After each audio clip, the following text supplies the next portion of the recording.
Hello, everyone. My name is John Legend, and I was born as John R. Stevens from a place called Springfield, Ohio. Oh, Springfield, Ohio.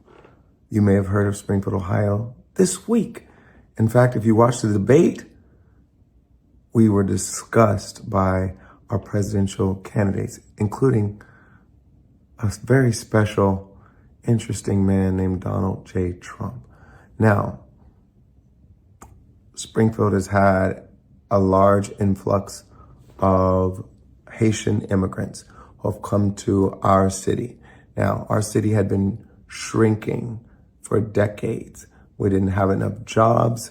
We didn't have enough opportunity. So people left and went somewhere else. So when I was there, we had upwards of 75,000 people. And in the last 5 years, we were down to like 60,000 people. But of late, during the Biden administration, there have been more jobs that opened up, more manufacturing jobs, more plants, factories that needed employees and were ready to hire people. So we had a lot of job opportunities, and we didn't have enough people in our town of 60,000 people to fill those jobs. And during the same time, there had been upheaval and turmoil in Haiti, and the federal government granted visas and immigration status to a certain number of Haitian immigrants so they could come to our country legally. And our demand in Springfield for additional labor met up with the supply of additional Haitian immigrants. And here we are. We had about 15,000 or so immigrants move to my town of 60,000. Now, you might say, wow, that's a lot of people for a town that only had 60,000 before. That's a 25% increase. That is correct. So you might imagine there are some challenges with, integrating a new population, new language, new culture, new dietary preferences, all kinds of reasons why there might be growing pains, making sure there are enough services to accommodate the new larger population that might need bilingual service providers, et cetera, et cetera. So there are plenty of reasons why this might be a challenge for my hometown.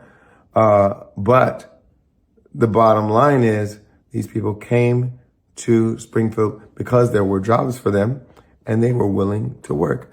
And they wanted to live the American dream, just like your German ancestors, your Irish ancestors, your Italian ancestors, your Jewish ancestors, your Jamaican ancestors, your Polish ancestors, all these ancestors who have moved to this country, maybe not speaking the language that everyone else spoke, maybe not eating the same foods, maybe having to adjust, maybe having to integrate, but all coming because they saw opportunity for themselves and their families in the American dream, and they came here to do that. Some facts about immigrants. They usually do very well here. They are hardworking. They're ambitious. They commit less crime than native-born Americans. And they will assimilate and integrate in time, but it takes time. So I think all of us need to have the same kind of grace that we would want our ancestors to have when they moved here, with our Haitian brothers and sisters who move here too. And nobody's eating cats. Nobody's eating dogs. We all just want to live and flourish and raise our families in a healthy and safe environment. How about we love one another? I grew up in the Christian tradition. We said to love our neighbor as we love ourselves and treat strangers as though they might be Christ. So how about we adopt that ethos when we talk about immigrants moving to our communities and don't spread hateful, xenophobic, racist lies about them. John R. Stevens from Springfield, signing off.